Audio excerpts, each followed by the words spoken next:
I'm full of Tex-Mex. Yes. Because we are recording and working on your actual birthday. It's my actual day of birthing. Happy actual birthday. Thank you. Happy expulsion from your mother day. Oh. Mm. Expulsion. Expulsion. It's a little squirt out. Oh. You know? You know what I'm saying? You know how, you remember that time? You know how that works? Yeah. How old are you? You're 40. 26. 24? 19. I feel like I'm old enough to start now having existential crises about aging. Oh, yeah. Once you're over that I passed 25 and I was like, and now I'm just aging. Yeah. You're like, it's late 20s, man. Yeah, late 20s, just close to 30. Let's go. And then it's the grave. And then you're dead once you hit 30. Yep. Fuck me. Yeah. And then you hit 30 and suddenly you're like, 30's the best time of my life. That's what everybody says, is your 30s are the best time of your life. Having a good time so far. Yeah. You kind of lose that will to care about stupid shit, but you're also old enough to know better. It's a good time. I'm enjoying it so far. I'm excited to see where we go. Oh. I kind of am that person, though, who, like, I make jokes about it. Aging in itself doesn't really freak me out. I guess technically it means you're a little closer to death, which is that's what freaks people out. Yeah. It's not the aging process. But that could happen tomorrow. I know, that's the thing. How are you? It is my birthday. Your birthday, and you're working. What a hard worker. I know, I'm a hard worker. I did research this morning for 2 hours. I know, I'm a hard worker. I'm a hard worker. It's fricassee. You want some? Motherfuck. Motherfuck. It's been my favorite. I feel like I said it like Bartok, that little bat in Anastasia. I had completely forgotten about him until just then. Thank real. you. He's real. He even had his own little spin-off movie. What? What was that? Bartok and Friends? I don't remember what it was called, but I had it on VHS. Did you? It was actually, I remember, pretty decent. You know, I don't remember a lick of Anastasia. I can quote Anastasia from beginning to end. I mean, I know the seamlessly. song. In the heat of the night. What is it? Not the heat of the night. In the dark of the night, people will find her. Find her. That one. Yeah. No, that's like in the middle. That's like Rasputin's big song. Rasputin. Yeah. What a dirty dick. He is a dirty dick. Also a major outpouring of Harriet the Spy fans. Yeah. Very excited about that. Yeah. Yeah, there was. Very strange. Strange little piece of the internet there. And hate for grape soda. I won't listen. That's what I this. mean. I saw that and I was like, "Oh, Charlie, back me up! Come on, now, come on!" I will not have it. Get out of my face. I don't want it. I'm not going to listen to that. I refuse it. I'm not going to listen to it. I'm not going to listen to it. I'm not going to sit here and have you lie to my face. Grape soda's the titties. It is the titties. And if you say it tastes medicinally, well, you know what else? You know what? Dr. Pepper tastes like medicine to a lot of people. And it's great. Suck it. I'm just watching you getting slam hot. it out. Just slam out this one-sided argument. You know, I'm so brave when no one can talk back to me. Educate, don't discriminate, unless it's about grape soda, in which case I'm taking you down. All bets are off. We're coming for you, motherfucker. Zach Pagans is here again. He's gonna throw down. Coming for you, motherfucker. Why he's turning into like freaking coming for you. Hulk Hogan more and more every day. Brother. God. What are we talking about today? It's a day of merriment. It's a festive day. We fucked around with chickens. Yeah.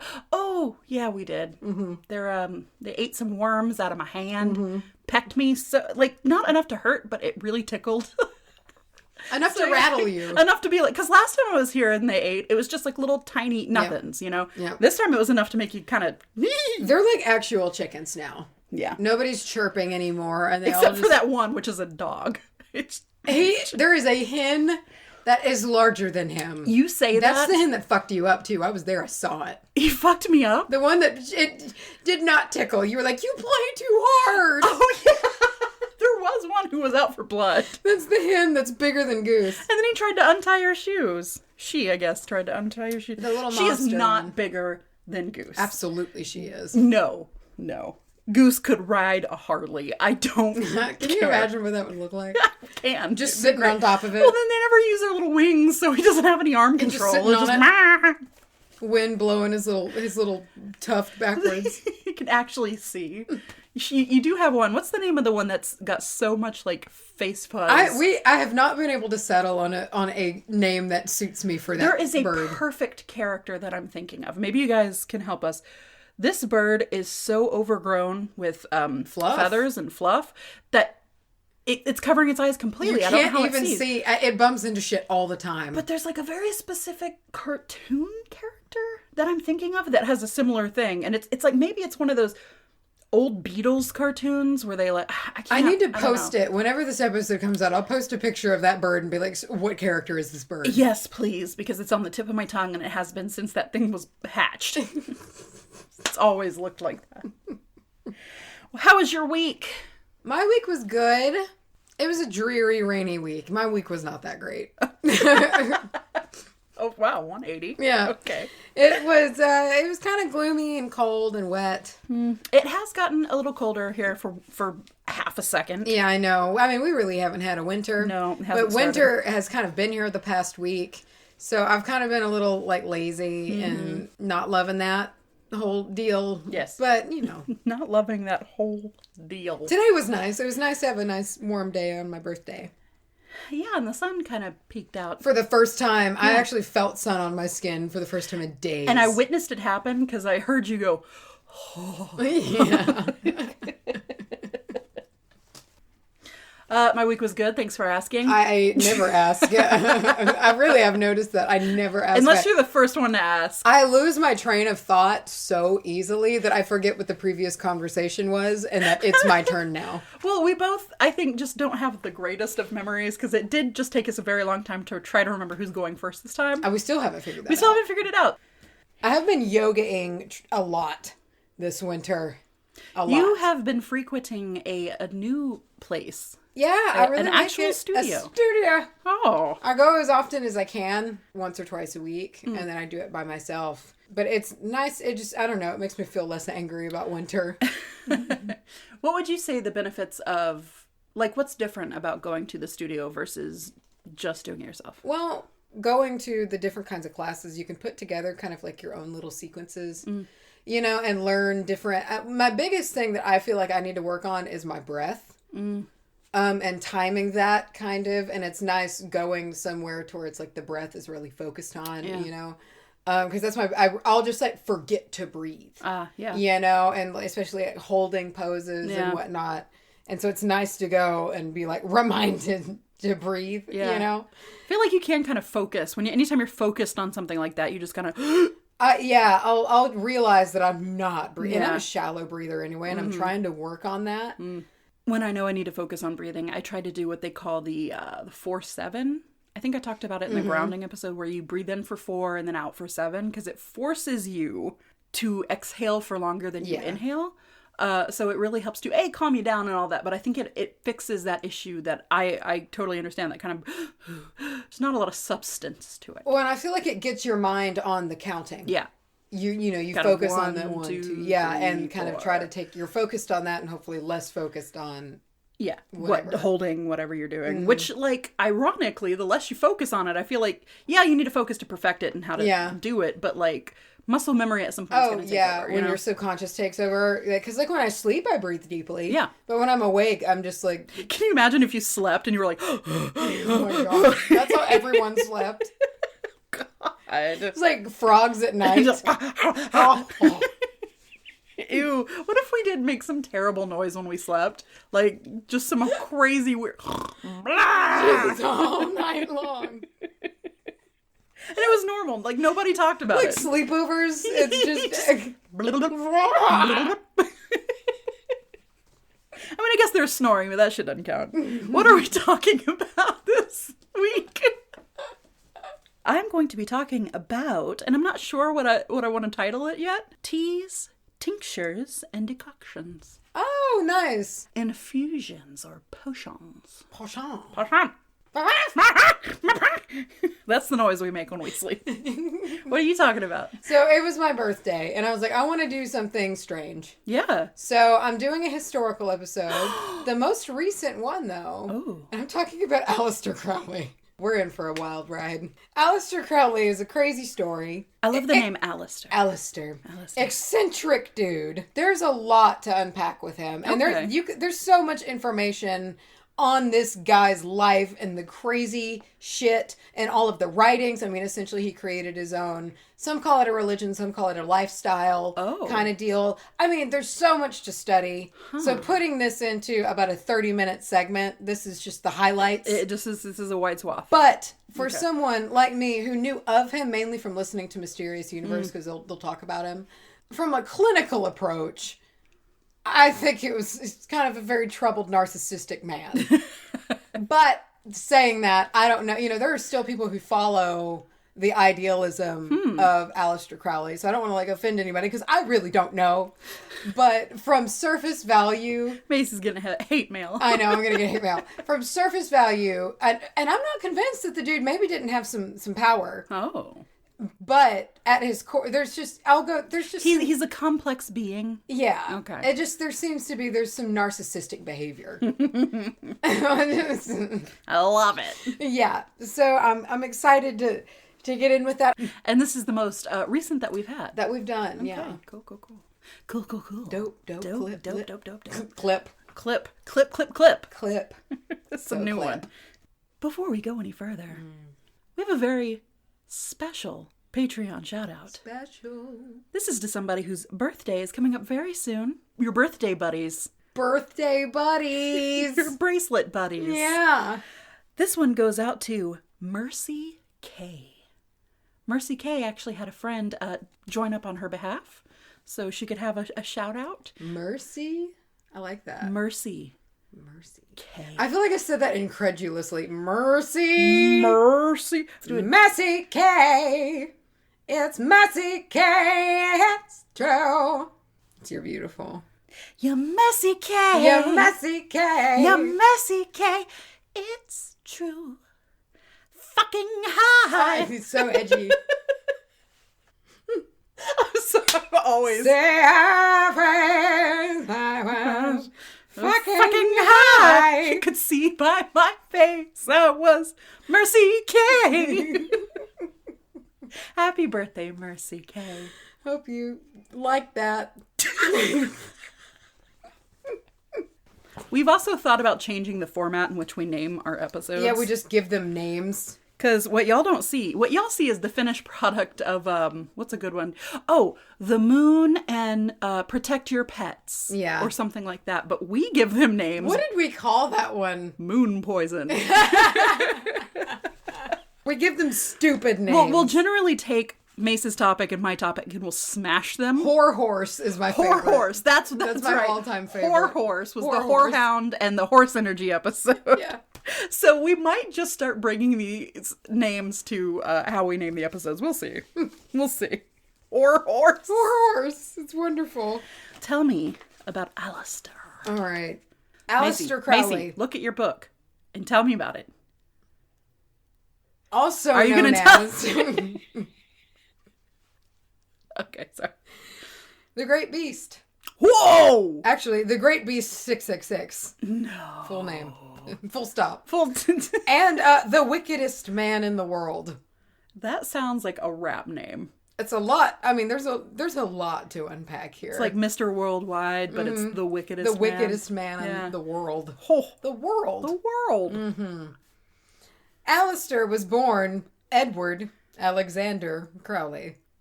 So he made a change at some point. Yes, he did. Okay. He did that at least a couple times in his life. And so he was born in 1875 in Leamington Spa, UK, at 30 Clarendon Square on the 12th of October. So I guess if somebody wanted to do his birth chart, they could. Whoa, we have some very specific information. At 10:30 in the morning, if you want to know. Yeah. So he was raised a fundamentalist Christian. Oh. Which I wrote Kristen. It's a whole separate thing.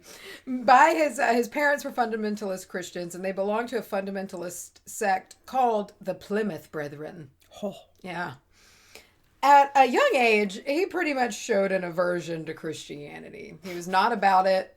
He rebelled against it repeatedly, from what I read, leading to his own mother calling him the Beast, as in, like, the mark of the beast. Whose mom hasn't, though, called them that? Really? Like...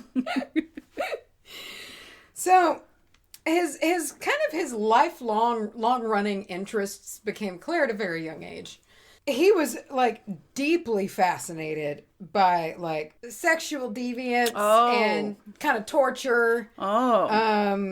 Blood sacrifice. Into the occult, but, like, the deep occult. Like, the deep, dark occult kind of stuff, you know. He went to college at Trinity College at the University of Cambridge. Oh, okay. But never completed his degree. Oh. Okay. Well, you know. Instead, his interests were like occultism. He was an avid writer and poet. It seemed like he would almost do like what today would be slam poetry, but back in the day, like he was like a active, like spoken word, kind of deal. I can't remember the term for it. I'm pretty sure it was just slam poetry. He was a slam poet in the 1700s or whatever. 1847 is when he was born. So his so he was really mainly studying the occult, writing. He was a writer in poetry and mountaineering. He really loved mountaineering. Huh. He was all about it. That one's out of left field. I know. Okay, cool. Mm-hmm. All right. Mountaineering. Can't blame a man for wanting to climb a mountain now and again. Where else are you going to get your goat's blood? You gotta go at the top of a mountain. Wrangle a goat. An early inheritance allowed him ample funds for to travel. Sounds like he casted a spell for that to happen. Honestly, maybe. So he traveled to Sweden, to where he says that he experienced a vision that changed his whole life. It persuaded him not only to pursue like spiritualism as a vocation, to become like a spiritualist in practice and a leader, things like that. But following the vision, he changed his name to Aleister.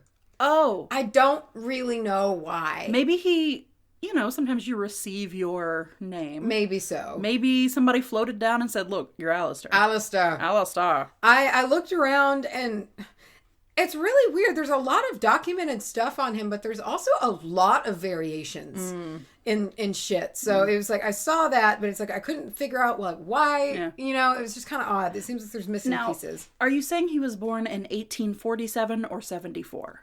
1847. 47. Okay, yes. So he's probably, 20 at this point? This was... 25? Yeah, he's in college. Okay, so 4 or 5. So this is like 1860s? I think so. Okay, all right. Yeah. And so, he has this vision, and he's like, whoa, I'm going to be like a spiritual leader, or this will be my path in life, And he's now Aleister Crowley. Oh. And so on November 18th, 1898, he joined, and I've briefly mentioned this before. I know I have because it's familiar to me. So he's 50-something at this point. 1898, he's 48. Oh, okay. All right. I think he's, Okay. I think so. For some reason I don't know why, I always, when I hear years, I've always got to, contextualize age. I am just terrible at basic, if I can't write it on paper, I cannot solve math in my head. Even for simple shit, it's really aggravating. I refuse, that's why I round everything up. It's just, yeah. So he's like 65, yeah. 12. Sure. When you were 12. He joined the Hermetic Order of the Golden Dawn. Oh, we've heard of them before, yes. And was christened Frater or Frater Perturabo. That was like his name. Okay. As when he was. So is that like a title, like a I think so. Frater, something I think. That? Okay. I don't know for certain though. How about I just let you talk? Quit digging too deep into my research. Okay. He was trained in ceremonial magic, which I'll get to that in a little bit. It breaks down a little bit later into like what kind and what it was. And he quickly kind of climbed into the highest grade in the Order of the Golden Dawn. Oh. He climbed the ranks and became like one of the big guys. So through yoga, Aleister began to recall past lives. Huh. And they all seem important Oh. So he recalled... He was never just a farmer. No, didn't seem it. So he was Pope Alexander the Sixth. Wow. Who was known for his love of physical pleasures. Oh. He was Edward Kelly, the assistant to John Dee, who was the astrologer for Queen Elizabeth I. He was... known for his physical pleasures. Yeah, you know. He was Cagliostro, who was this Italian occultist and like famous mystic from the 1700s. Okay, all right. And he was, I don't know how to say this. It is Egyptian, and I'm going to have to spell it, but it looks like maybe Khonsu. It is ANKH-F-N-KHONSU. That's the Egyptian priest of the 26th dynasty. And so he also loved to plow, right? I mean, honestly, okay, that's what they lived for. I have no idea, but pretty much kind of it. Maybe. I feel like he just wants to slip that into everything. Everything. And he had a really big dick. Sorry. Ladies loved him. He's always an important mystic or astrologer or gifted in the arts, something like that, or like in occultist practice. So he left Trinity College and adopted the name Count Vladimir. He loves a good name change. Yeah. So here's the thing about Aleister Crowley. He was very Count eccentric. Vladimir. Yeah, I think is what you meant. My offense. And he was very eccentric. Really dramatic. Yeah. Very, very dramatic. Listen, I can appreciate it. Oh, yeah. Yeah. And so he dove and he left college and he just dives into practicing occult activities full-time in London. His name's starting to get around town. Okay. This strange character. And part of that is he was just intense. Yeah. He had this like intense stare and these very intense eyes, and people would say that he had this aura around him. Like some people said spirit, like this type of, and he said it's his astral body is just kind of always flexing around his body. Just bursting at the seams. Yeah, yeah. And so like, he's always flexing around his body. You just see like little arms just like doing the poses. Little Hercules just motions. walking around. Okay. He had a presence, and people were really like affected by him. And he seems, just from what he was able to do, he must have had tremendous charisma.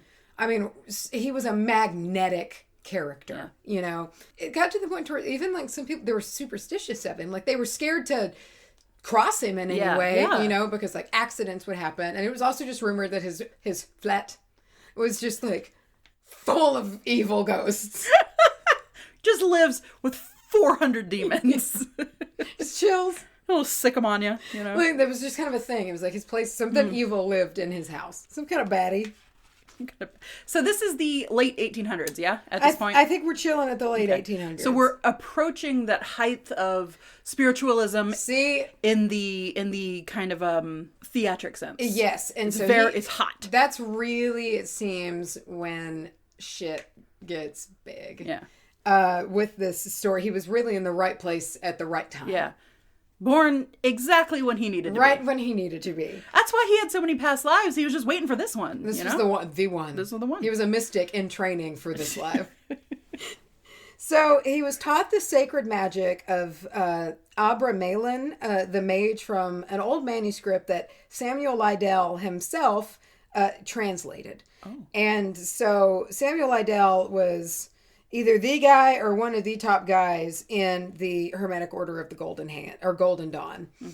And so he was one of the heavy hitters, and really, so Aleister Crowley climbed up and they started like working together. Samuel Liddell, he started teaching him this ceremonial type magic. And I mean, this is like summoning. They would summon, there's a whole book on just Aleister's writings on the entities, deities, creatures that he summoned up and communicated with. All right. So that was kind of his thing, and that's, you know, he's got this big aura of evil. Right. You know, they would demon conjure, things like that. Nothing was really off the table. Let me just reiterate how this worked. So Samuel Liddell, one of the big honchos in the Hermetic Order of the Golden Dawn, translated this manuscript that was supposedly written by magic of, I think his name is Abramelin, and he was the mage. And within this manuscript, lived an entity. Oh. So there was like this attached something, like a physical intelligence lived in this manuscript. And this is where Aleister supposedly maybe got his power from. Oh. So you learn this translated scroll of this mage and you get this power from it. All right. Well, so get this right. Buckle up. Oh, no. So Crowley and Lydell, they kind of begin to experience a rift. Oh, no. Yeah. And it's about power, huh? Yeah, that was my guess. So, and they reportedly got in a fight and attacked each other, I quote, with astral vampires and demons. Okay, wait, stop. You know that episode of South Park? That's exactly what I was thinking this whole time. Okay, I love it. Yeah. Was this in front of people? I have no idea, and I'm just going to say that one more time. Just blast through. They attacked each other with astral vampires and demons. Yes. Just let that sink right on into your skin. I can't do anything about it. Yep. Other than picture it. And that makes me so happy. The picture in my head is far more comical than I'm sure may have happened or they said happened. I don't know because I wasn't there. But to me, they're Scooby-Doo ghosts. Great. Yeah. Some like Count Chocula's. Yes. Fucking Edward Cullen. Oh no, astral vampires. This is fucking. I'm just pouting in the corner. Who's the real beefy one whose name I don't remember? Jax? What's it? Chad? No, he was a Chad. But what was his name? Is it not Chad? It might be Chad. I thought it started with a C. Chad. I'm Chad the vampire. Chad. Chad the astral vampire. He calls in sometimes, stays a week with Jim, yeah. You know? They flatmates for a little while.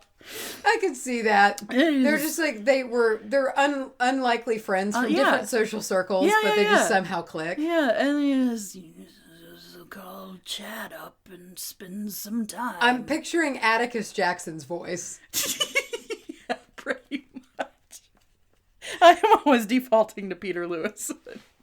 For Jim, absolutely. Absolutely. Like, only. Can somebody, okay, let's get this done. Let's get a story about Jim onto the No Sleep podcast. We gotta get it. We gotta get it to him. He's gotta read it. We gotta get it to Peter Lewis's hands. Peter Lewis doesn't voice Jim, I will vomit.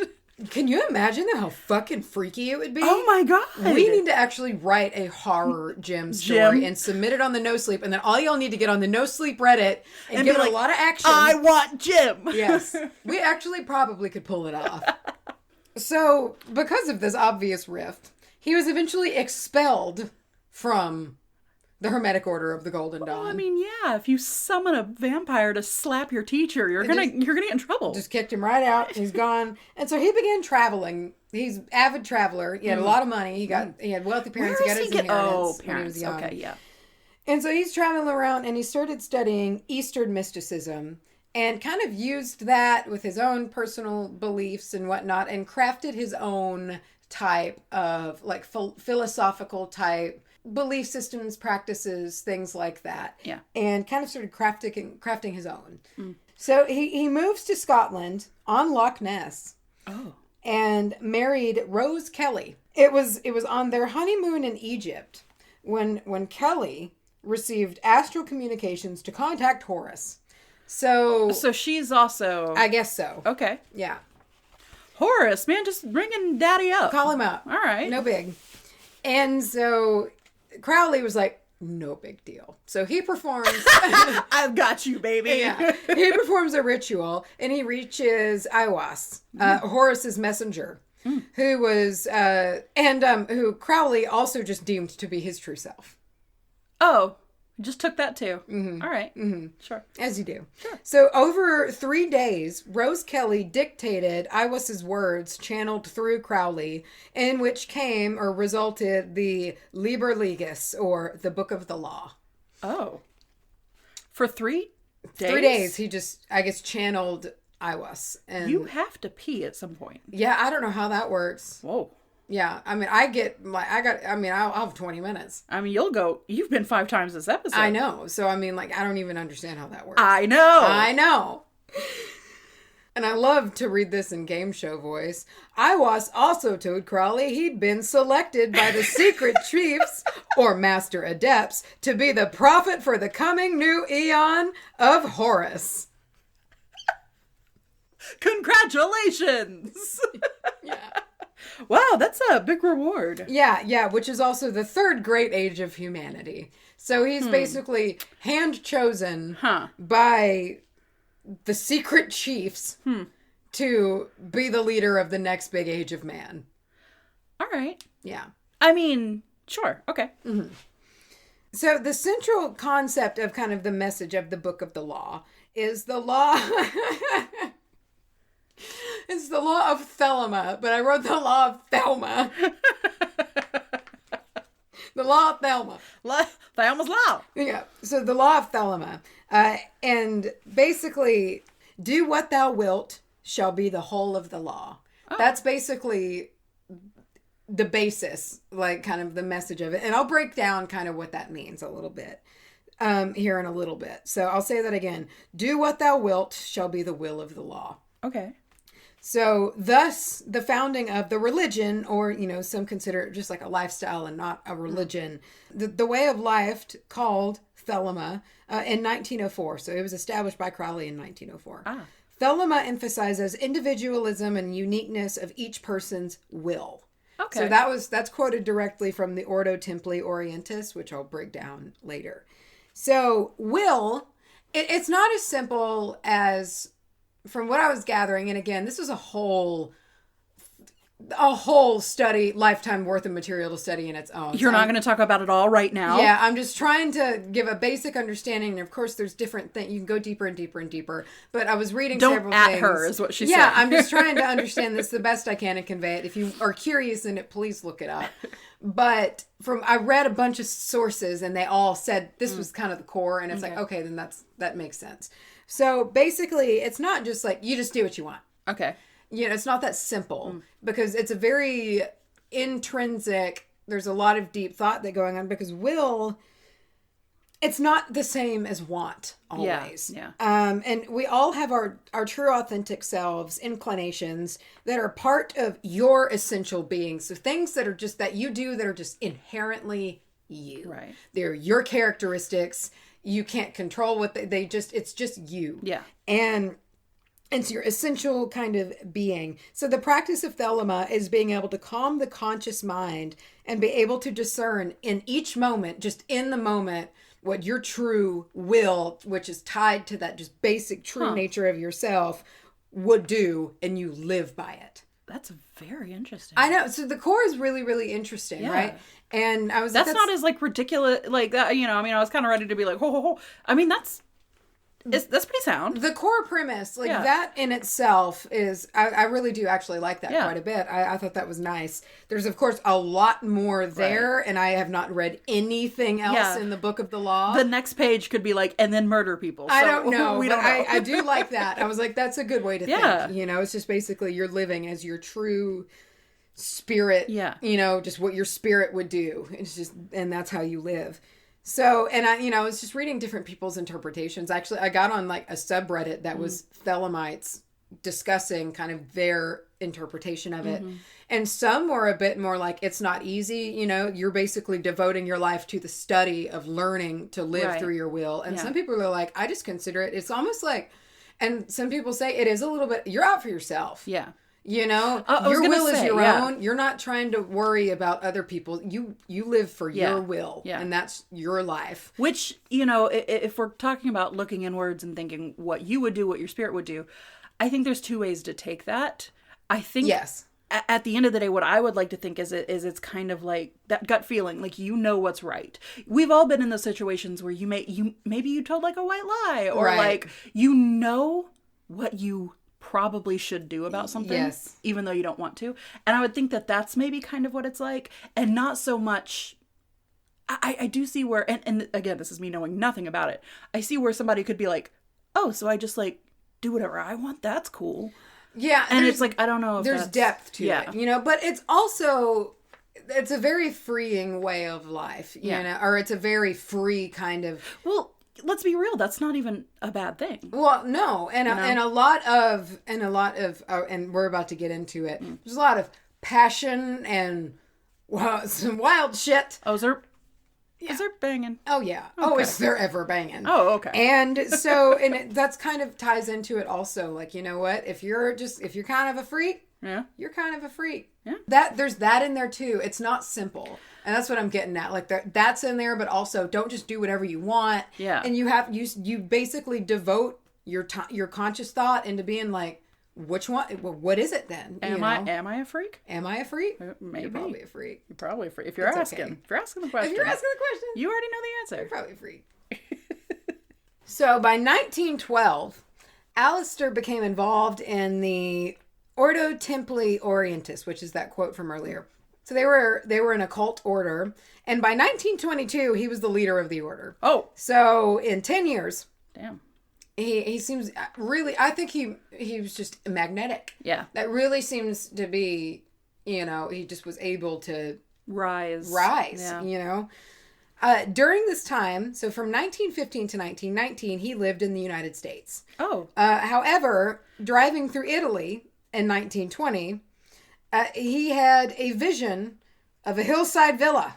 Maybe he just saw one. And he located the villa in Sicily. Oh. And moved there, renaming it the Sacred Abbey of the Thelemic Mysteries. Does this still exist? It's had a rough history. Oh. Yes. Oh. This place was the center of a lot of... shit? A lot of stuff. Ooh. Yeah. So, it was an orgy house.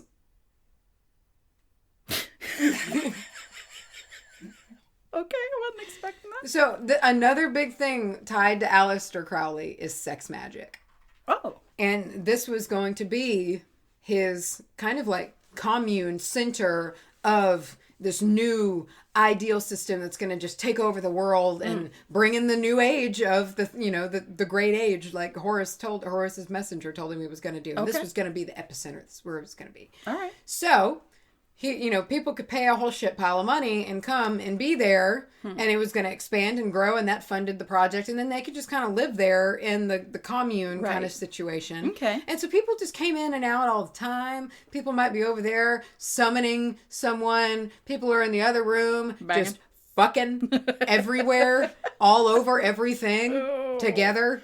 And, it's just anything went. Very passionate belief system, right? Too. And I mean, of course, these were the ones living with him, so they're going to be like high whoa, up. Like they're probably. I mean, there's, I don't know much about Aleister Crowley other than like what I've always heard about him in his whole. It's like, well, Alice, he's like this crazy deviant, demon summoner, and this, which is just the story of his life. So. There might be a way to read his stuff and actually live a very sound, practical life. Oh, sure. I have no clue. Yeah. Well, I mean, it's like, when you get to that level, your reputation's always going to precede you. Yeah. Well, the problem is he was severely, horribly, terribly addicted to heroin. Whoa. So, yeah. Oh. Like, and he was very experimental with drugs. They would do psychedelics, things like that. Right. But also... real heavy shit stuff, and he was majorly addicted to heroin. Oh, wow. And so like I'm not like a psychologist or a psychiatrist or anything like that, but just like in my experience of just dealing with people, and he seems like he was a actual narcissist. Yeah. And then the ego swelled, and he just spun, and then when you pair it with drugs, he just spun out of control. Yeah. He just really spun out of control.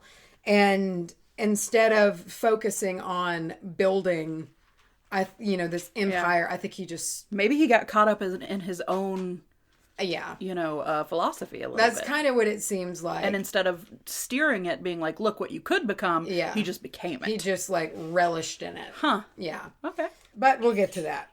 So followers could come and live there if they followed some rules. Some big men had to shave their heads, and women had to have red or blonde hair. And red or blonde? Red or blonde. And if they were not those colors, you had to chemically color them red or blonde. Had to be red or blonde. Is this just because that's what he preferred? I kind of think so. Okay. Well, and he had his Scarlet Women as well. This kind of like, he had this group of women called the Scarlet Women. I mean, I don't want to just like do this in severe disservice. If you want to know why they were the Scarlet Women, right. I would suggest you look it up. You know, a lot of this weird shit's going on. He's got the Scarlet Women, and they weren't seen very much by the town. So this house is not that far from like a small town. Okay. Sometimes like the troop of Scarlet Women, they'd all go out together and go shopping, and they'd be dressed strange. And I bet everybody would be terrified. Well, and apparently Aleister would just like get hammered drunk and go on benders in the town and like hit up the brothels and shit. Followers could come and go as they please. So I just feel like a follower walks into the door, sees the orgy, and is like, it's 2:00. I'll be sure. And like goes over there, and then is like, all right. And then the rest of their life is an orgy. Let's summon a who knows what. Let's do it. So imagine the energy that place is putting on. That's, okay, I mean, whether it's your thing or not. Yeah. You can't deny it. There's a lot going into that place. There's probably just an aura around this place of just power to do something with. You need to generate a lot of power to Moist summon. air. It's kind of salty. Okay. I don't like it. So the town was really starting to be like, the fuck? What's happening here? And the concern grew, get this, so severely that Mussolini himself kicks Aleister Crowley out of Italy. Out of the whole of Italy. He's out. Christ. Yeah. Uh-huh. Wow. Not even just like leave the town. Just get the fuck out of Italy. No more. Yeah, you're out. No more. So he ruined it with all that sex magic. Too much sex magic, man. Damn. You know, the demons were fine, honestly. It was the sex magic. It was all the sex magic. Really threw it over the edge. I love the two words sex and magic together. Sex magic. Sex magic. It's great. It's like when you said sex need. Sex need. It's like your sex need. That's a throwback. Oh, yeah. By 1912. Oh, that's when the Titanic sank. Oh, that's the very top of the page. I'm at the bottom of the page. No. Never mind. We're after that then, I guess. Thus, but kind of begins the decline of Aleister Crowley. So, of his success. That was when he was the peak, man. He was known. Yeah. And he was really in that heightened spirit. It was the time of all of that, and when it was really peaked and very fashionable. Yeah. You know, there were certain Hollywood actors that came and lived there, things like that. It was very fashionable at the time. And so, not only was that starting to go away, he was really struggling with his drug addiction, had run through the money, blown the money. Wow. You know, and just really, it seemed, got caught up. And so he had health problems and things like that. And so he kept writing, and he published several works, none of which, at least it seems to mainstream opinion, held a candle to like the Book of the Law. You know, nothing to that caliber. Well, I mean, Horace wrote that one. Right, so, very true. And overall, it kind of seemed like interest in him had waned. So in 1934, Aleister sued a woman named Nina Hammett for libel because she made a biography about him saying that he practiced black magic and human sacrifice. And apparently the testimonies in this case were so repulsive, the judge stopped the trial and just favored inside of Hammett. Jesus. Well, that's litigious. Yeah, I thought that, I was like, can you even do that? That doesn't seem right. Is that legal? But apparently, I don't know if that was just like Crowley saying what went on there, or if witnesses maybe, but it was so grotesque. What? I want to hear this. What could that have been? That's the thing. There's a very dark underside to Aleister Crowley.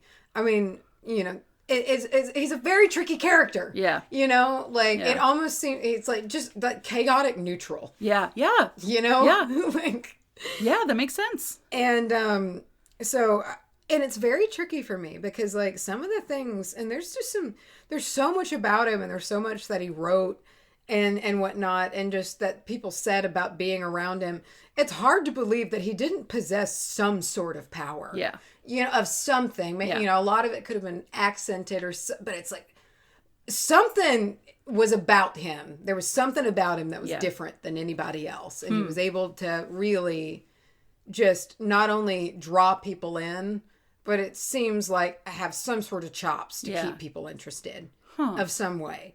And I think that's what makes him so fascinating to me. Yeah. And it's like like any famous, like your cult leaders. Yeah. You know, they're very fascinating personalities to study. And I think he kind of had that same kind. He was very egotistical. Magnanimous, I guess. Yeah, you know, and like at one point, like there was like he deemed himself, I think it was in 1921, shortly after buying the property, that he deemed himself, it's like a title, he just gave it to himself, which is equal to God. Oh. You know, I mean, very big ego issue going on. So yeah, megalomania for sure.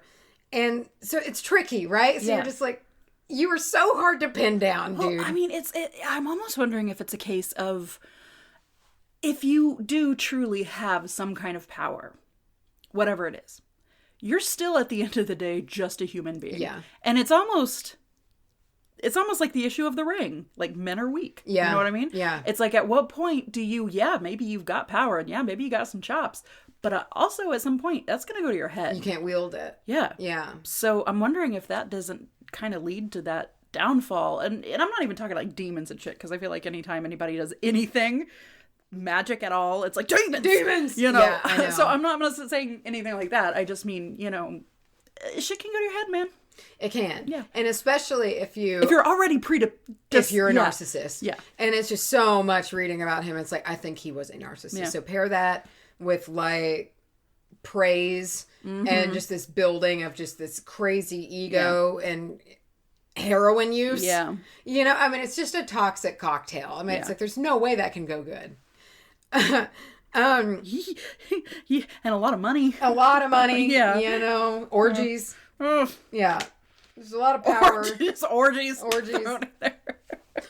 So where does his wife go? Where does his wife go? So he had two wives. Oh. Like 2 wives? No, I don't think at the same time. Okay. Yeah. But he had two wives, a few illegitimate children. Well, I mean. Yeah. Which apparently, like, the kid that lived, that one of them died young, but like the other kid just grew up there and just was able to roam around and watch everything that happened. And that was really freaky to me. I was like, that's fucked. That kid, I hope, got some help. I know. Like, I read that and it was just like, oh, that's the worst. Because, I mean, no judges. Do whatever you want as a grown-ass adult. Yeah, but like, come on now. Yeah. Be a better parent. Be a better parent. Be a parent. Be a parent. So, in 1945, he moved to a boarding house where he was broke and Things seemingly are bad then. unfulfilled. Oh. Yeah. He died in 1947 at the age of 72. Oh. He was cremated and his ashes were actually sent back to followers in the U.S. Huh. There's still a lot of followers of Crowley and Thelemites and things like that. Right. Which again, we're not knocking in any way. No, not This at is all. the legend that we're kind of like, a little bit about. But yeah. as a person, so what did he die? Did he die of his, I'm not really certain, actually. He was in terrible health. I mean, but 71. I said, yeah, 72. He made it a good long way. It's not as old as you could be, especially at this time. I feel like it is more common to live a little longer because we're recent, but with how he lived. With how he lived is what I'm talking. Yeah, it's like, that's a good long way. So popularity in his teachings really kind of dwindled. However, enter in the 1960s. Oh, okay. And so young people at that time were rebellious. I could see where kids in the 60s would be like, all right. So they were blossoming, like this blossoming spiritual thirst of that generation. Yeah. And Crowley's principle of do as thou wilt really resonated with the generation, like big time. Especially coming out of the 50s when you're raised in such a suburban Americana. Rigid. Yeah, like, well, in America, I guess it's Americana. But you post-war, that you're dying to like see what else is out there. What else is there, exactly. And so that really led to a reemergence of popularity in Crowley's works. And so even pop music at the time makes it very clear, because bands that were big at that time really had a tie to it. Like his Aleister Crowley is on the cover of Sgt. Pepper's Lonely Hearts Club Band. Oh, I didn't know. Yeah. And also he's on the Doors 13 album. And it Not surprised. Yeah, I know. Very much influenced Led Zeppelin, big time, like majorly. Yeah. Significantly to the point, actually, to where Jimmy Page bought the villa. And owned it from 1970 to 1922. And so he collected a lot of Aleister Crowley stuff. And still might, I'm not sure. Yeah. But, so he bought the house and he wanted to like restore it to its glory, because the strange thing about this house is it is burned a million times. Oh. It just keeps burning. Over and over and over again. And so that's a little spooky. That's a little freaky to me. Freaky, I know. Yeah. Well, and there's some stories about it. So like Jimmy Page bought the house, but then it seems like he had a partner or a friend to be the caretaker for the house following restoring it. And the caretaker has some like stories. Just like sleeping in bed and like this giant sounding hellhound just scraping the door and breathing under the door to like try to get in. Well, I mean, you know, when you got so many people in a house and it's generating so much energy through whatever you're doing and you're summoning stuff. Yeah. I don't care. Like that, you know, if that's your bag, do it. But like, if you don't know fully what you're doing. Well, the thing is. And even if you do, you know. The gloves were kind of off in who they summoned. Yeah. There wasn't, it doesn't seem to me, you know, like I feel like a lot of and especially when you talk about like the White Path and, you know, things like that. Yeah. Like, they were just like, nah, like, we can do it. We're powerful enough and we're going to summon these people and this is what we're going to do. Right. And so we're not talking black magic, but we're talking like, there's gray. I think some would consider what they did black magic. Right. Would they? Because I think that maybe even within this practice, you're going to have some people who are like totally what you would say, like, doing stuff that I think a lot of people, even within the practice, might be like, I don't know. And then you're going to have some people who'd be like, oh, I would never do that. I'm going to summon a donut, you know, or like something not that's evil. The thing. There's variations of everything, but he went ham. He went hard, you know? Okay. And so, I mean, I wish I had a whole bunch in my head that, you know, like these entities that he would summon. But I mean, it is said, I don't know if it's true, you know, but like things like blood magic, sacrifices, things like that, like there was some darkness there because, like I said, the gloves were off. Right. So, you know, I think some things got into the house. So some stuff is there. Yeah. We can probably rest assured. Yeah. Okay. Yeah. I'm comfortable in that belief. Okay. Yeah. What it is? No. But so that's the life of Aleister Crowley. Wow. There's so much more. But that's kind of the rise and fall. We should get a part 2 version, you know, a continuation. Talk just about the house. Only that. The house could be a spooky, so there was all kinds of shit that's gone on in that house. Oh, that was exciting. That was a ride. It is a ride. It's a lot. It's a lot. Ride. I'm very fascinated in him as an individual. There's just a lot to unpack there. Lots of layers. Lots of layers. Onion. He is very reminiscent to me of Rasputin. Right. Yeah. In some ways. Dirty Dick. That magnetic quality and also potentially actually powerful. Yeah. You know, certain things like that, I was just kind of like, they reminded me of each other a little bit. Yeah. And I'm not saying none of that couldn't have happened. Right. You know what I mean? Like when you're talking about like, oh, he was talking to Horace, I'm like, maybe. I'm just always, it's good to be skeptical a little. It's good to always, yes, of course. But at the same time, maybe. Maybe he did. Wow. All right then. Well. Wow. Okay, now I'm going to talk to you about teas, tinctures, and decoctions. Do it, bitch. Now here's the thing. I say tincture. I do too. With the tincture. with an extra little t in the middle. Tincture. You know? Tincture. Tincture. That's how Clark says it. He says tincture. With no... I think it depends on how sassy I'm feeling. If I'm feeling lazy, I'll say tincture, but sometimes I'll be like, tincture. Tincture. Yeah, that's just, it's what rolls off my tongue. I'm not really sure what's right. Now, my parents, for Christmas, got me this cool-ass little book called The Good Witch's Guide by Sean Robbins and Charity Bedell. Cool. Here's my spiel that I like to put out before anything. And I realized going through my notes, I put little bits of this in 400 times. So be prepared for this lecture. Don't poison yourself. And don't blame us if you do. As with anything, that you might be using for medical reasons or might have any kind of medical implications, do not act without speaking to a doctor. There you go. So I want to get into the differences between teas, tinctures, and decoctions. Now, this started off as an episode about decoctions in general, because I've been very fascinated by them lately. So I'm calling this sort of a part 1. Okay, cool. Right? Later, I might do an entire thing about tea and the history of it and who used it, when, and where for what. Okay. And the same for the tinctures and the decoctions. But right now, I just want to breeze through it a little bit. So they're all infusions. Okay. They're all different forms of infusions, meaning that a liquid has been infused with the flavors, chemicals, and properties of whatever herb, root, or flower has been added to it. Mm-hmm. So tea usually starts as hot water, and it's infused with the flowers and the leaves, maybe some like light stems, but it's the lighter parts of the plant. Whereas a decoction is the same. It begins as hot water, but it's made with the less delicate parts of the plant. So think roots, bark, the seeds, but it's the tougher and woodier parts that you're going to use for that. And they stay in the water longer. You simmer them for a little while versus a tea. You're typically going to, right after it boils, kind of throw your stuff in, let it steep for, 4 to 6 minutes, I feel like is typical tea time. 4 to 6. 3 sometimes. I think it depends. Somewhere in there. It depends on I know there's all kinds of rules for like white tea, I'm not green very tea. good at listening to them. I kind of do it until it looks right. And if it tastes bad, I try it different. I've at least started to not leave my tea bag in there the whole time for certain teas because it does make it bitter. But I used to just always leave it in there the whole time. I'm really bad about, I'll have one tea bag.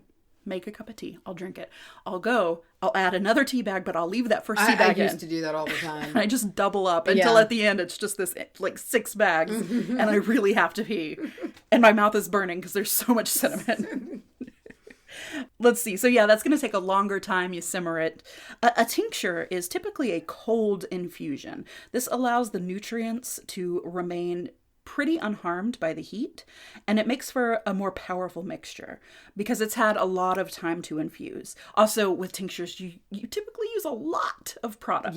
Yeah. Way more than you would for just 1 cup of tea. It's stored for future use and usually involves alcohol in its extraction, and it is considered to be the most potent version of these infusions. Okay, so most of us are familiar with teas. It may have been, for a lot of people, teas are like the first witchy thing you get into before you even realize it's witchy. Mainstream witchy. Yeah. And they are still a great way for you to fly under the radar and do some everyday witchcraft because teas are everywhere. Everyone's got frickin' teas. There are people who've got walls of tea. Even people who might recoil at the mention of like witchery. So if you're not really overt with your witch side, teas are a great way to do it. Diverging out from teas is something that I've been enjoying as of late a lot. I've been working with a lot of spices recently. I've been kind of getting in the kitchen and doing some things, feeling good. I just hit my mic, so sorry if it's going blah on the background. Shit.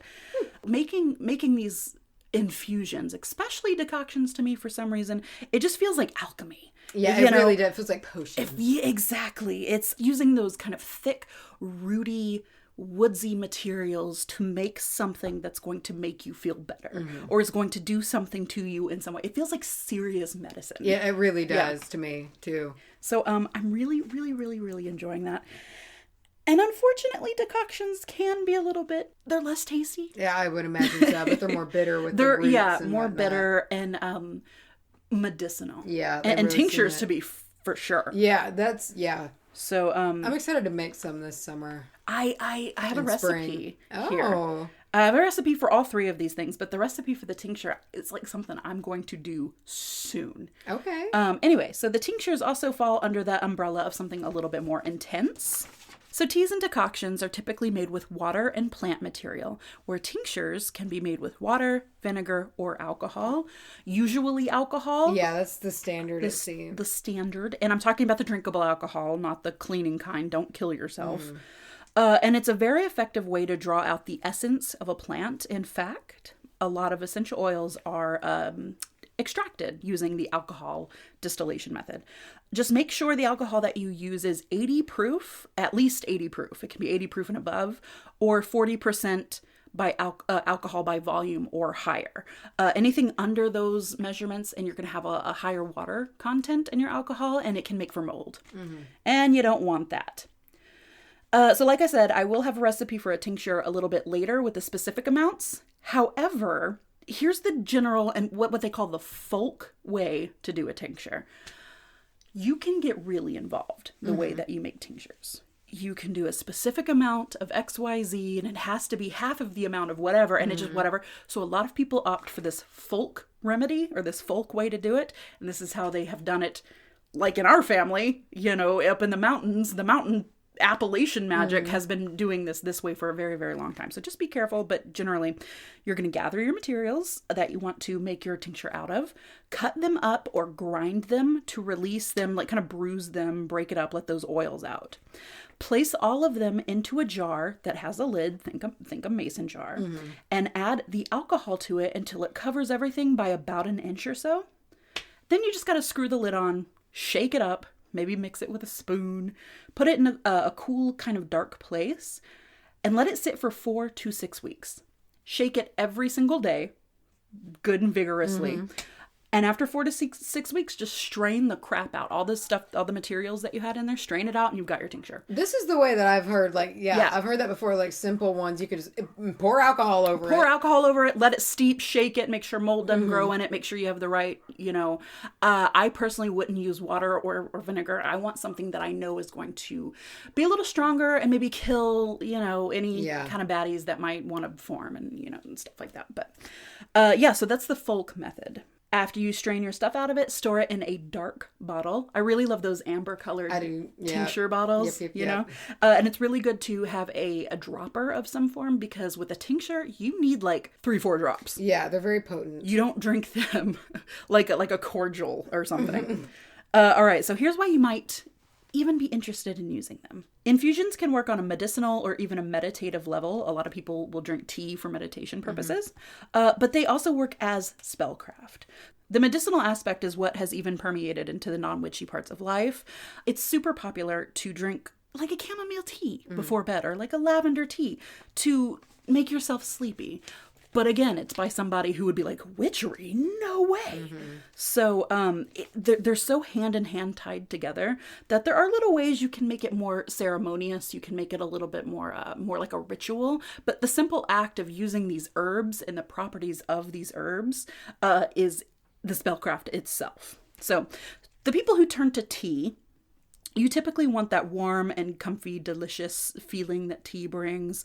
But I look at tea as kind of like a maintenance to your health. It's your daily upkeep. So kind of like allow me to use your kidneys in this instance.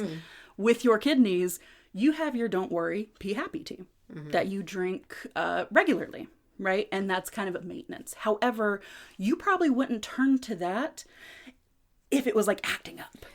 Yeah. Or maybe if it's a little past bit. the level to where I know I can't catch it and nip it in the bud, you know, then it's like, no, it's not going to work. If you start to feel it coming on, or you know you're going to be drinking a lot, you know, or you might put yourself in that situation, a tea works just fine. Yeah, it's a good preventative, you know, and also a good early phase flush out, you know, if you have to. But if it gets worse. Yeah.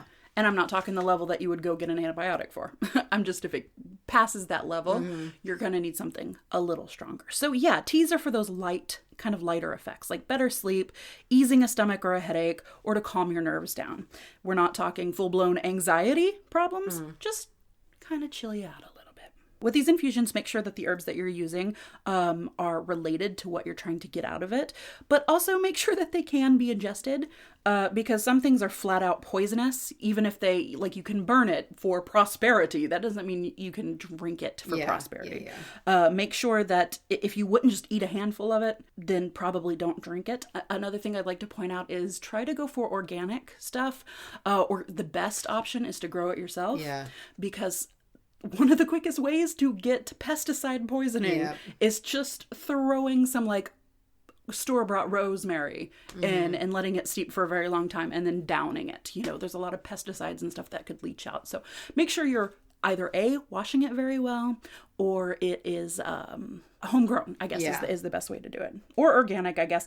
There are plenty of places you can go online to buy herbs specifically for tinctures and for things like that. So that's also a good option. I have a little ritual to enhance your tea making, your decoction making it like a little spellcraft. And I'm going to use this in the recipe for the tea, but you can adapt this for your decoctions and everything else. So this is good for 1 cup of tea.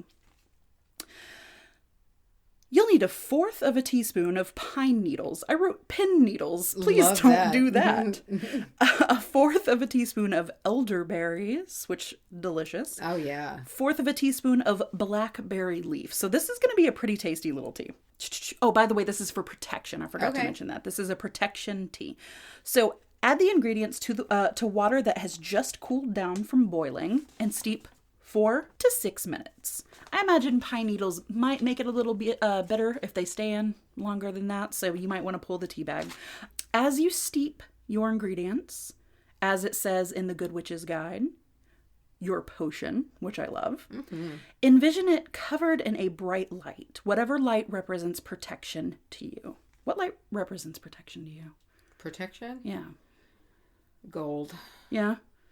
That's one I can't solidly peg down. My first instinct is black. Yeah. Like something very absorbing, like a onyx or something. But it also feels like I don't want to do that because I'm kind of scared. I'm like, oh, I don't want to do it. This shadow person just hugs you. Oh, he just wants a hug.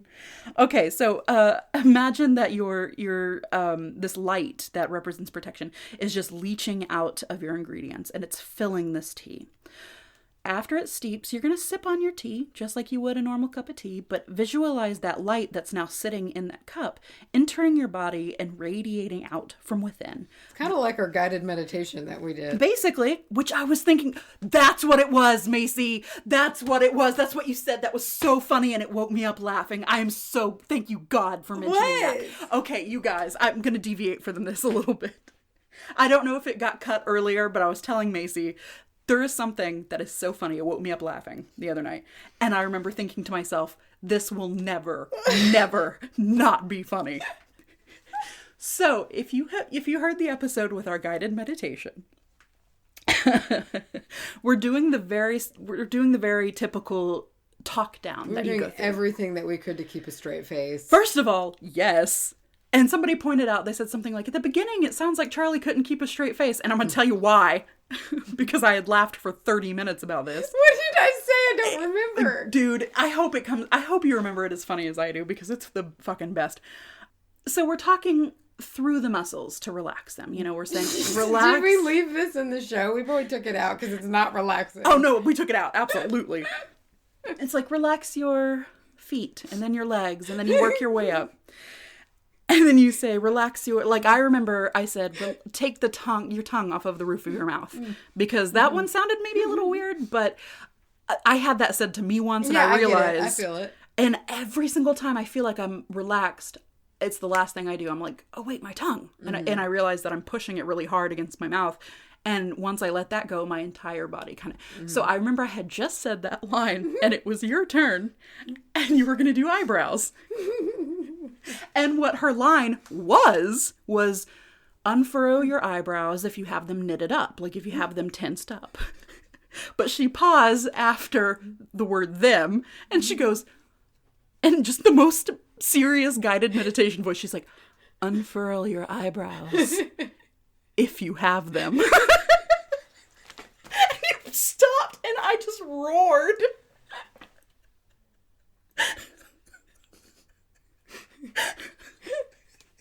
But somewhere, I'm going to find it, there's a clip of you unfurl your eyebrows if you have them.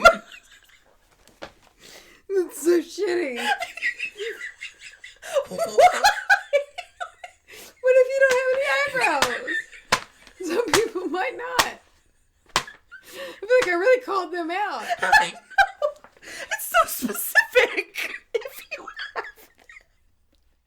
have. And that's the only part we already went through: feet, fingers, everything. It's only if you don't have these. See, I'm serious. That will never not be funny to me. Oh my goodness gracious. I was laying in bed and I was thinking about the guided meditation. I was like, we should maybe do another one of those. We should, though. We really should. I was thinking, okay, you go through, you do this muscle, boom, if you have them. And I woke up just laughing. What the fuck is wrong with you? Okay, let me get back to this spell. I'm sorry.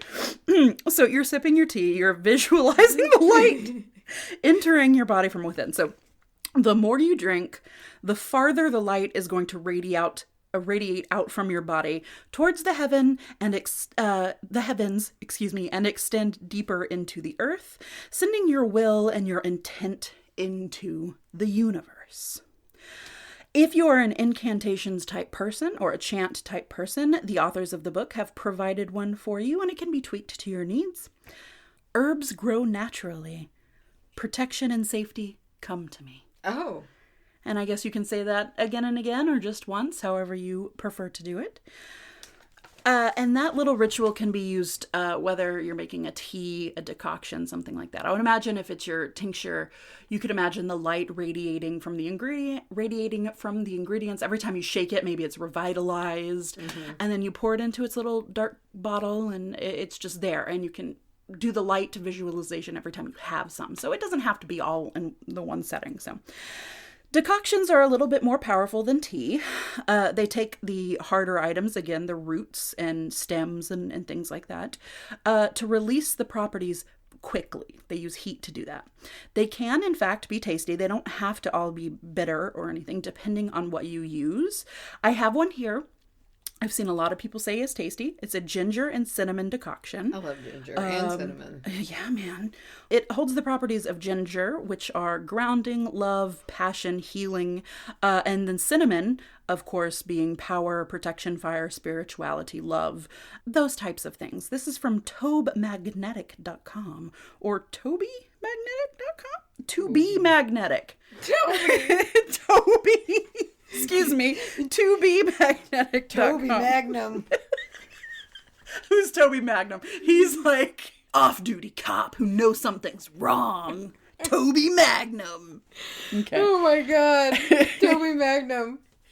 Toby Magnum. Somebody draw Toby Magnum. Okay. Here's what you'll need for this ginger and cinnamon decoction. You'll need Toby Magnum is. Why is it so funny to me? Toby. And what's funny is there's no Y. It's just T-O-B-E. Toby Magnum. I'm picturing like a trying to be edgy like he was in Spider-Man, Tobey Maguire. Toby. With his like emo hair and his like front dance. Of his eyes. Toby Magnum. Yeah, doing that stupid.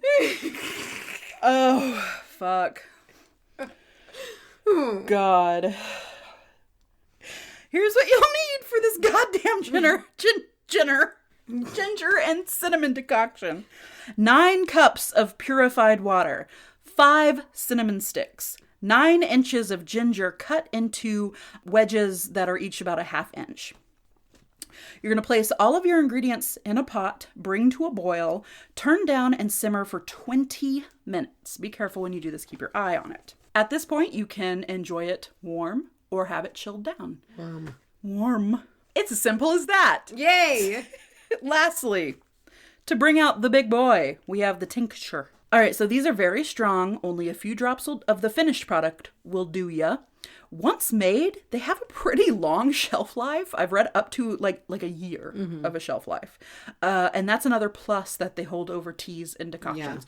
Yeah. You may not be a big tea drinker, or you may not like love the process of going through drinking teas, or you need something stronger. Yeah. You know, and you can just kind of have your tincture ready, feeling a little cold coming on. 3 drops of this, bam, that'll do you a couple times a day. So thoroughly research the things that you use, because even on edible things, you can overdose. It's like a very famous one. A lot of women know that if you take St. John's wort, it may interfere with like birth control pills. St. John, or anybody who's taking an SSRI knows that St. John's wort can interfect with your SSRI. So just know what you're doing. I swear that's probably the last time that I'm going like Dr. Charlye on everybody, but I'm very serious. This can be serious stuff. This is also only for adults. For children, consult a doctor. Do not give full strength anything to a kid. This is echinacea root and flower tincture for cold and flu season. Oh, that's a good one. I typically get a summer cold. Every year, I'll get a fucking summer cold that rocks my dick off. I don't know if I've ever had a summer cold really? in my entire life. I don't know what it is, but every year I will get a summer cold, and it's just this goddamn summer cold. You will need, now remember when I said you need a lot more shit for a tincture? Yeah. You need a half of a cup of dried echinacea root. You need a half of a cup of dried whole echinacea flower and or leaves. You need 1.5 cups of neutral spirits. Now, from my understanding, neutral spirits is like not gin, because gin has been flavored. Okay. You know, so neutral means it has not been flavored. My go-to and my recommendation for this would be a vodka. Yeah. Which I think is the most typically used for tinctures. Remember, it does need to be at least 80 proof. That's 40% alcohol by volume. So you'll combine the echinacea root flowers and the spirits into a pint-sized jar. Cover the jar, shake well, put it into a cool, dark place, and infuse it for 4 to 6 weeks. When you're ready to use, strain it out, store it in a small, dark bottle. That's it. Once it has been made, take 1 teaspoon 2 to 3 times per day at the first sign of a cold or a flu for the most benefit. It can be taken straight, or if you're not into like really strong flavored things, you can mix tinctures in with flavored water, a beverage. You can mix it into whatever you're going to be ingesting. I'm going to be making the echinacea mixture as soon as possible. Hopefully. Yeah. I want to grow echinacea. Yeah, I do too. It is a pretty little, what do we call it? A spiky bitch? What did we say? I don't remember. But it's looking at you with its cone flower. Its cone face. Something like that. I don't remember. It's always been one of my favorites just to look at. And wasn't that the one that's like 5 feet tall and we were very off-put by that? I didn't know about it. I don't know about that. I don't know about very it. Very off-putting. 5 foot tall echinacea. I don't like it. Anyway, I'm going to be making this for myself very soon. I love to try to combat a cold at the first sign. Oh, you can sometimes beat that fucker back. You can beat it back a little bit. And I've usually turned to teas for this. You know, you can get all kinds of echinacea teas and throat coat and immune support and things like that. But I want to know that I have like something a little bit stronger so that, you know, I can support that immune system when the shit really starts to go down. It's like reinforcement. Yeah, it's like send it in. I might drink the echinacea tea or the immunity tea all day long too, but I want to know I have this little extra punch to the dick to really take it home. Punch to the dick. And you're too late. You give dicks a bad name. Oh, look at you. You give dicks a bad name. You give dicks. That's my favorite thing, is to use the rocker voice. You done a mail. Let's see. I would like to see everyone out there, if you're part of the Facebook coven, to post your tincture, tea, decoction recipes that you have tried, and you can give some firsthand experience. We have some people in there who are like, oh, I know, master you're tincture like, makers. yeah, you're like the potions master. I know it, man. And I also really love the Life Light Healing Service tea. Yes. It's so fresh. So we'll have links to those in the show notes. I cannot recommend was it Ritual at Dusk from Bright Witch Brews, and then also from Life Light Healing Services. There's that night tea, the nighttime tea, but it's like spelled with a K, night, and that knocked my ass out. The hibiscus like health one, is very good too. Very. And I just feel like those are like real powerful. Oh my gosh, absolutely. Real powerful. So, okay, and just to wrap up, since we were talking potions today, I've got a quote here from Snape, the one and only. Okay, though, but really he's the best character, so that's great.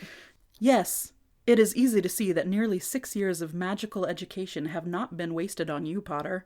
Ghosts are transparent. And that has shit to do with potions, but it's Snape, so get over it. And it's just savage. So there's our tea stuff and our Aleister, aka what were all of his names? It was there's like Captain Vladislav, Count Vladimir. Yeah, there Captain Vladislav. The wickedest man in the world. There we go. Lots of aliases. He thought that his true self was also the thing he was committing. I was. That's right. Pope John Paul VI, right. who loved all things of physical pleasure. Ho. Calm down. He was the assistant to the regional manager of Queen Elizabeth's astrologer. Fuck. Who also loved everything physical. All right, man. Jesus Christ. I have a big fat can of review footage. I didn't have a segue that time. You didn't even warm me up. I didn't know, because it's a cold can. I love it. You're out on the trail. Listen, you're out on the trail. You've been riding your horse all day long. You settle down, you make your campfire. It's nice and toasty. It's the desert, so it's getting a little chilly, or it's that arid, temperature. It's getting a little chilly. You got your bedroll laid out next to the fire. And you're looking around. You're like, what can I eat? You got a little hunk of bread, maybe some cheese, a canned water skin, and a can of review footage. Okay. But why wouldn't I put the can in the fire? But listen. Because you're so goddamn tired from that hard ass work you've been doing all day. You just pop this can, you slam it down. I do. You throw the can onto the fire like a disrespectful. I don't like litterers. I would never litter. You throw it over your shoulder into the beautiful Arizona, the canyons. Great. Like a cunt. Yes. And then you go to sleep. The wildlife just gets its head stuck in it. I would never do that. I get so mad at litterers. I get almost a level of frighteningly rage-ridden. I get if I see anyone litter. I won't road rage you, but if I see you throw some shit out of your car, I'm gonna pull up next to you and give you the meanest look. And just give you the absolute. In Texas, there's actually a number you can call. What? Or a website, I believe, that you can go to maybe. And if you get the person's license plate. Oh, shit. Hell yeah, no, this is game changing. If you live in Texas, please start doing this. I'll have to Clark knows about it. I'll have to find out about it. I'll put info in the show notes. And then you'll have to look if you're not in Texas. But if you get their license plate, you can plug their license plate into this website or whatever. They will find their address and send them a bag for them to put in their car to put their trash in. Wow. And it is such delightfully passive aggressive. Fuck you. That I and I don't know if they do, but I really hope that they have a letter that's like, someone noticed that you couldn't keep it in your car. But you're a piece of shit litterbug. Yeah, so put yourself in this trash bag, you trash bag. That being said, let's go back to that lovely campfire scene. I'm eating my cold beans. You're eating your cold beans. No. Review footage. Yes.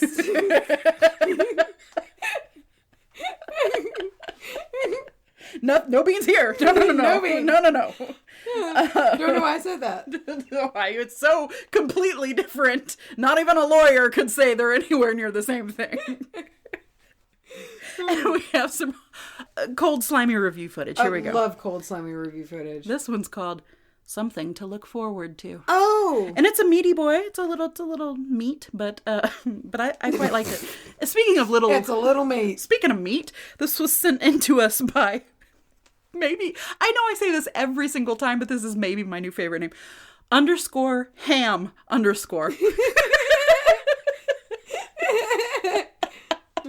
So... _ham_ has this to say. Sometimes Wednesdays just don't come fast enough. I love this. Your podcast has given myself as well as my best friend, thank you for sharing, something to look forward to each week. We have been friends for years, cultivating our own practices unbeknownst to each other, which just reminded me of me and you a little bit, Mm-hmm. Our love of the podcast kind of brought us even closer. Making friends since 2018. 17? 18. You're right. Since 2012. It's now something that we share. We brunch about it. Oh, what? Get the warm fuzzies anytime y'all mention LOTR. And just feel the friendship all the way from over here in California. I've personally been through the episodes twice, the second time with my notebook handy. And I cannot thank you enough for all the laughs and all the knowledge. My dog and I are sitting and listening right now. Cheers, witches. brunch about it. That's really, really cool. That's blowing my bird. It really is. It's blowing my bird. It's blowing my bird right now. That's awesome. Thank you so much, Ham.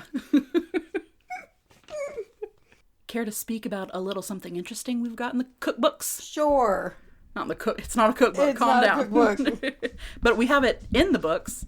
A very special episode is coming at you in a while. Yeah, I think it might be a few episodes. Yeah. We can't like fully reveal it yet, but it's in the pipeline and we're very excited about it. Pipeline. Charlye and me will be attending a spiritualist retreat. We will be attending. We were invited to a spiritualist retreat this summer. Can we say where in the country? Can we give a general idea? I think so. We're going to be traveling up to Pennsylvania. Oh. This summer, this July. So all of you Coven members up there in the Northeast, perk your ears up. Yeah. Prick them ears. Prick them ears. Your ears red, your ears burning. Which we can't tell you everything yet, so no. you know. But just keep them perked Give them up. like a half prick. I'm gonna give you a half prick. It's what was his name? Toby Magnum. Toby Magnum. Toby Magnum's gonna give you a half prick. He would be like, you know, when you find like the knockoff action figures of characters, but they're like, who's he knocked off of? Like Johnny Cage or some shit. Who's Johnny Cage? The Mortal Kombat character. Oh God. Toby Magnum. Or John Wick or something. Just like almost badass, but not. Toby Magnum. Okay. Macy. If you have a product or a witchy service or something of the like, and you're listening to us and you go, wow, these two idiots would be good for my business. I wish I could advertise with them. What an investment. What a savings. Where can you find more information? You can find all the information you could ever want. Oh, about life? About everything. Oh. Mm-hmm. It's a lot to take in. Get ready. It's gonna be like that scene from The Crystal Skull where she learns all the knowledge and her eyes explode. Yeah. So if you want to do that and advertise with us, you can do so at https:// Why? advertisecast.com/ the Witch Bitch Amateur Hour. Anything else? No. Okay. We have an email address. It's the WBAH podcast. Yeah. Nope. It's wbahpodcast@gmail.com. It's the WBAH podcast. It should be. The WBAH podcast. Coming at you live. We have an Insta gem. Do we ever have an Insta gem, though? We got one big, scary Insta gem. You know, I feel like he's about like 6'7".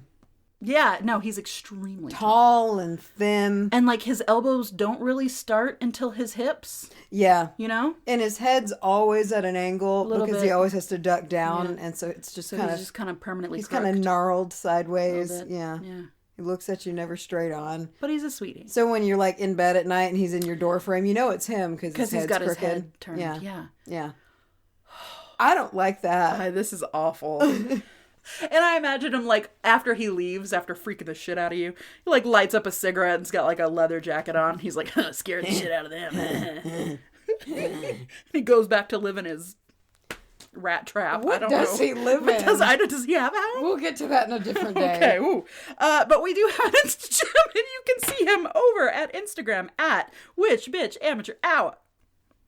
I feel like he just slimes out of a clamshell. Oh, you know what? I think hermit have you crab seen those shell. Yeah, he but just, one of those painted ones. He folds himself all up in there. And he just kind of slithers, like a jumping bean into it. Yeah. Have you seen those videos of those? I think like abalones or big clams, and they're just like one big tongue that comes out. I feel like he's that. He slides out. That's how he gets around town. He shapes into a person. Ew. Because he just slimes around. gross. He's a big clam tongue. I hate clams and mussels Why? and oysters and things like cool. that. Ugh. Okay. We have one Twitter where we one tweet at Bitch hour. Come eat with us over at Facebook at Witch Amateur Hour. No bitch on Facebook. Not at all. Make sure you join the discussion tab over on the page. You can click that little thumbs up, and that's cool. But join us over there for the discussion. Cool. And that's cool. You know, no pressure or anything. You know, smash that like button. Subscribe. Like and subscribe. If you're actually insane, we have a Patreon. Yeah, we do. Where you can support the show. Macy, tell them where they can meander on that dusty trail. If you want to meander on that dusty trail with Jim shuffling behind you, too slow. He does the Pepe Le Pew speed. He's not in a hurry. You know, he'll always get you. He'll catch you. When it's you like least expect Mike it. Myers. Yes. Slow you and can steady. run as much as you want, but he'll always be behind He'll just be there shuffling slowly.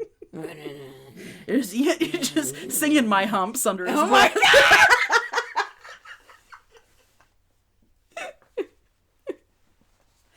I met a boy down at the disco. That is so horrible. He said, hey, let's go. Can you imagine if he sings all of the songs from that era? Yes, oh my God, what else? We'd have My Humps.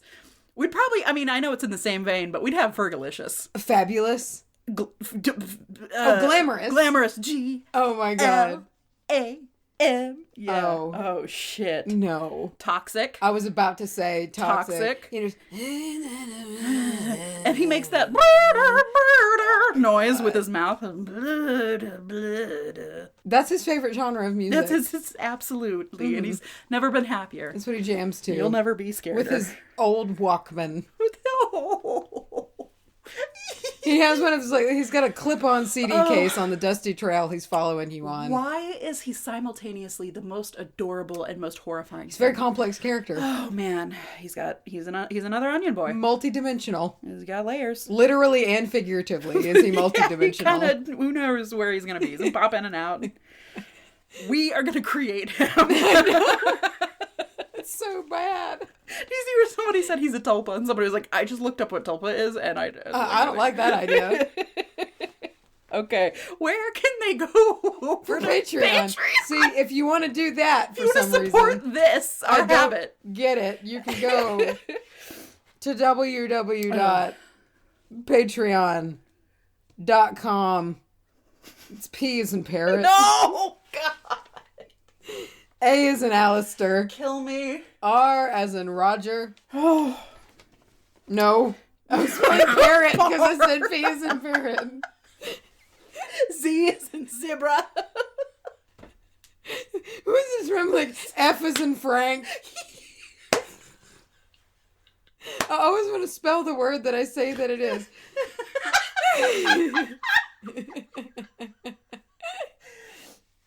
Okay. P as in partridge. Oh, we're starting over. A okay.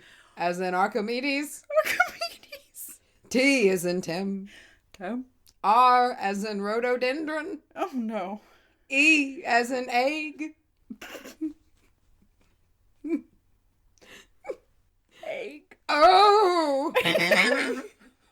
As in onomatopoeia. Oh, fuck.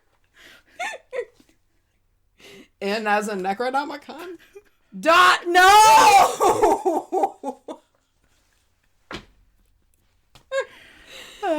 Come. No. / Yes. Are you sure about that? W. Yes. BAH podcast. I did that for you. Beautiful. I appreciate it. You know what's not beautiful and appreciated? What? At least by me. Because I think she's just a snotty little bitch. Yes. I agree.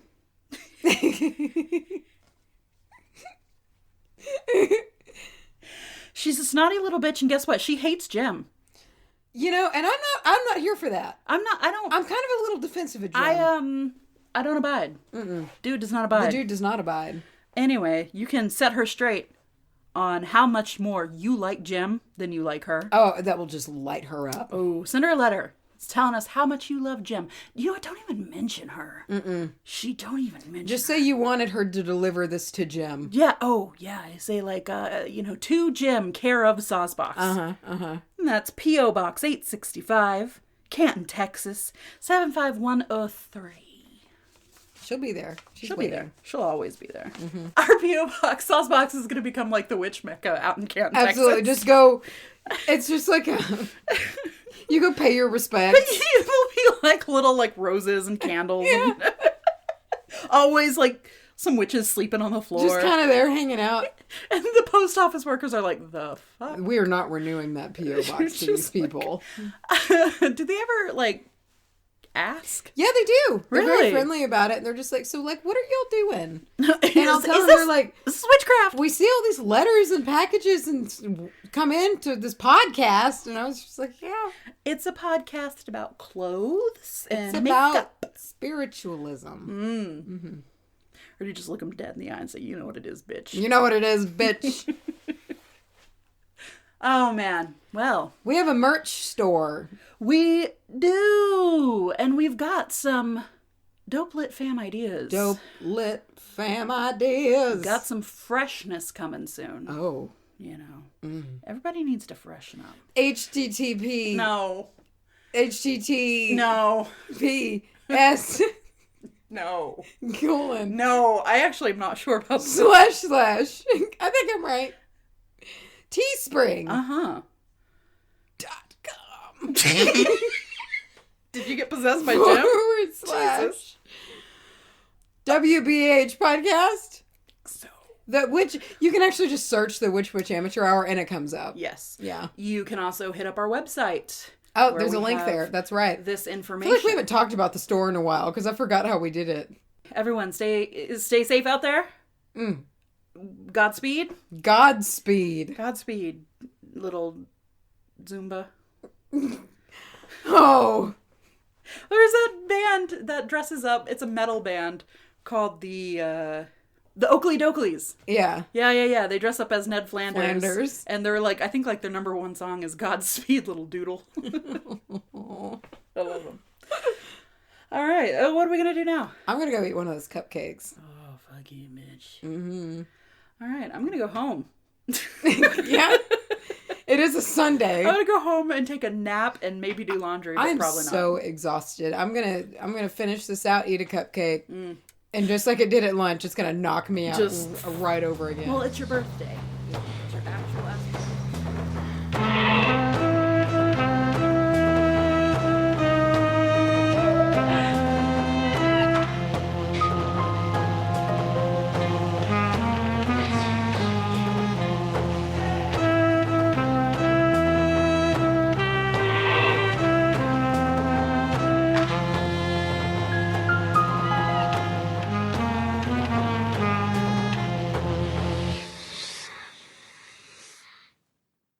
Unfurrow your eyebrows if you have them. If you have them.